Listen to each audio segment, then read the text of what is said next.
Présentation du travail du bloc 4. Alors tout d'abord les éléments du programme officiel qui vont être abordés dans cette séance, donc principalement en fait tout ce qui va être dictionnaire, utilisation du dictionnaire, recherche clé, manipulation. Sur les arbres binaires, l'objectif n'est pas en fait de faire le cours, c'est simplement utiliser ces structures et voir un peu de vocabulaire concernant les arbres. Au niveau programmation, principalement c'est la récursivité, on va utiliser la notion d'arbre pour faire un travail sur la récursivité qui aura été vu on va dire précédemment. En algorithme, donc on va voir les parcours d'arbres avec comme structure, on va dire les dictionnaires.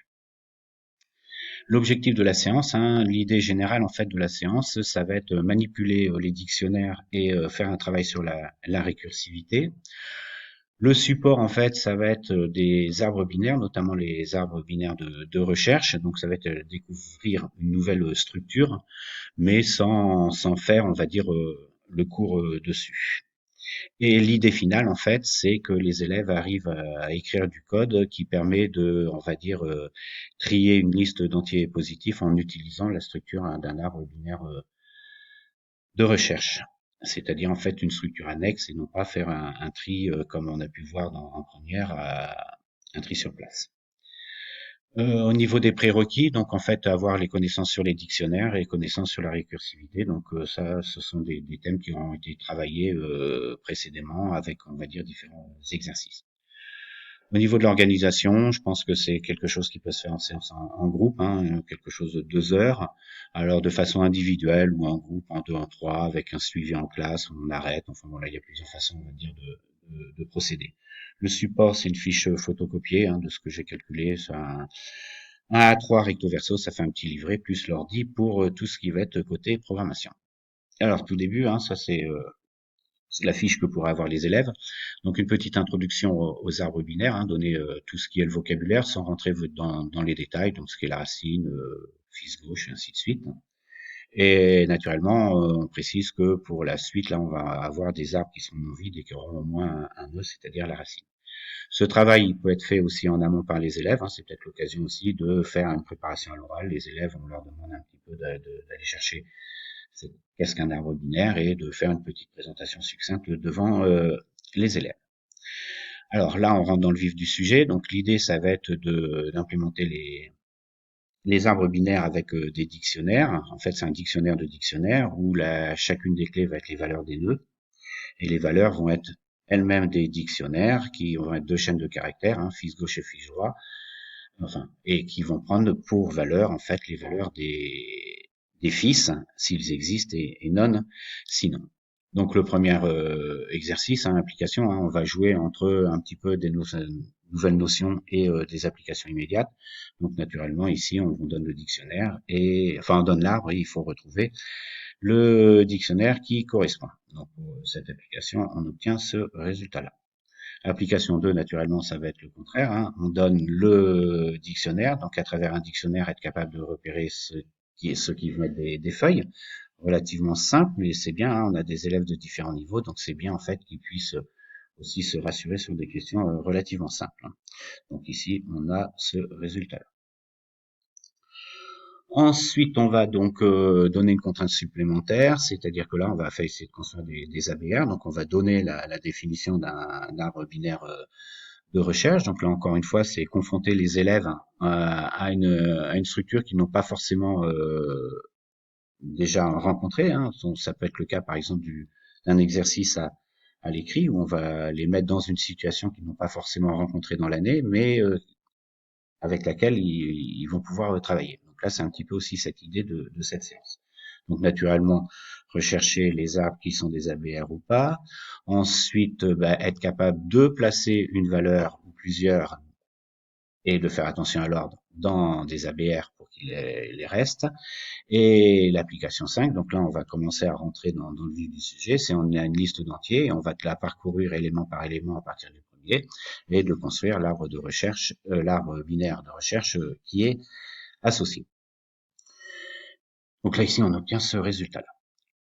À partir de là, on va rentrer aussi dans la partie programmation, c'est-à-dire comment on ajoute ou comment on place un élément. Alors l'idée ici, c'est de donner en fait déjà le code en Python. En fait, c'est d'être Dans l'idée de l'épreuve pratique, hein, je rappelle qu'il y a deux épreuves pratiques, dont une en général, c'est compléter du code. Donc, en fait, c'est s'habituer, on va dire, à lire du code qui n'est pas écrit par soi-même et être capable de le compléter. Donc ici, on a une fonction avec des commentaires sur la fonction et des commentaires autres, donc où on laisse les élèves lire, on va dire, ce qui est proposé, où on fait un accompagnement au tableau, et forcément, l'idée, c'est de compléter les différentes zones qui manquent.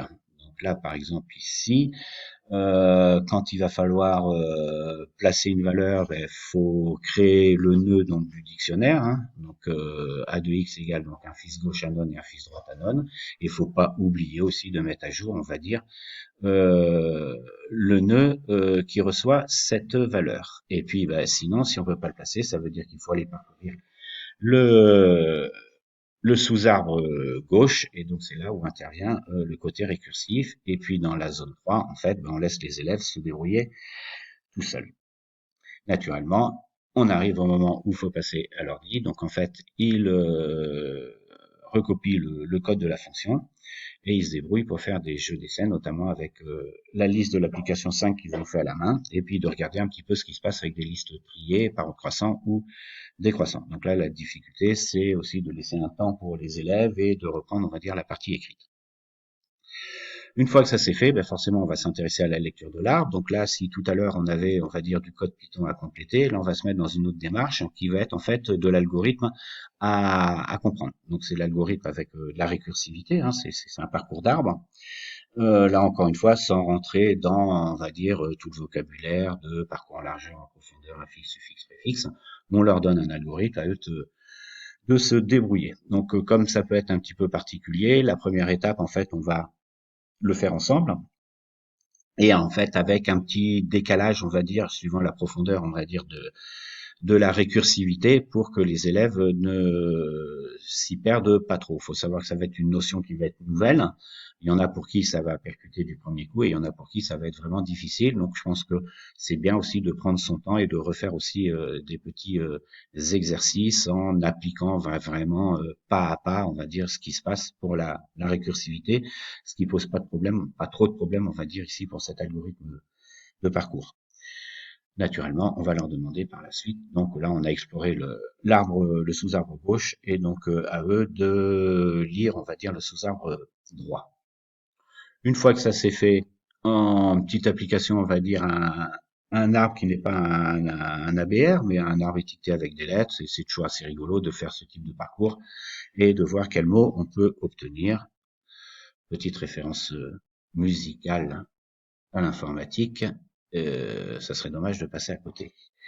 Et puis l'application 9, donc en fait, eh ben, c'est ce vers quoi ils doivent aller, c'est-à-dire que là j'ai une liste d'entiers, ils refont l'arbre binaire de recherche associé, donc là c'était celui de l'application 5, et puis ils font la lecture de l'arbre, qu'est-ce qu'ils constatent? Ben, ils vont constater que du coup les valeurs affichées sont dans l'ordre croissant. Du coup, l'application 10, ça va être d'écrire ces fonctions hein, en Python avec comme contrainte, c'est que lire, au lieu d'afficher, on va leur demander de stocker les éléments dans une liste. Donc, du coup, la fonction lire va avoir un peu plus de paramètres que précédemment. Donc, c'est à eux de se débrouiller. Et au final, d'écrire le code qui permet de trier une liste d'entiers positifs différents en utilisant un arbre binaire de recherche et en faisant le parcours qui est proposé par la fonction lire. Voilà, prolongement possible, hein, il y en a plein. On peut dire, voilà, étude de la complexité en étude ou constat en mesurant des temps d'exécution et s'apercevoir qu'on est sur quelque chose de linéaire, mais se poser la question de, on va dire, de la complexité en temps, mais de la complexité aussi en taille. Donc, bon. Comment on fait pour créer des listes aléatoires, même si ça c'est programme de première, mais ça permet peut-être aussi l'exploration du module random de Python qui est aussi dans le, on va dire le programme de terminal. Et puis différents questionnements, s'il y a des valeurs identiques, est-ce que le tri est stable, comment modifier l'algorithme, que penser du coup de l'implémentation du dictionnaire, parce qu'on va se retrouver avec des clés de valeurs identiques, donc voilà. Et du coup, ça peut ouvrir, on va dire, sur la suite du cours. Voilà pour cette séance du bloc 4. Merci.